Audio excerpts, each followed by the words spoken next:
गणनायकाय गणदेवताय गणाध्यक्षाय धीमहि गुणशरीराय गुणमण्डिताय गुणेशानाय धीमहि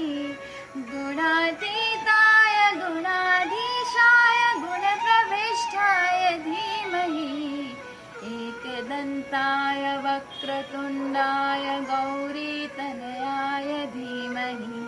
गजेशानाय भालचन्द्राय श्रीगणेशाय धीमहि एकदन्ताय वक्रतुण्डाय गौरीतनयाय धीमहि गजेशानाय भालचन्द्राय श्रीगणेशाय धीमहि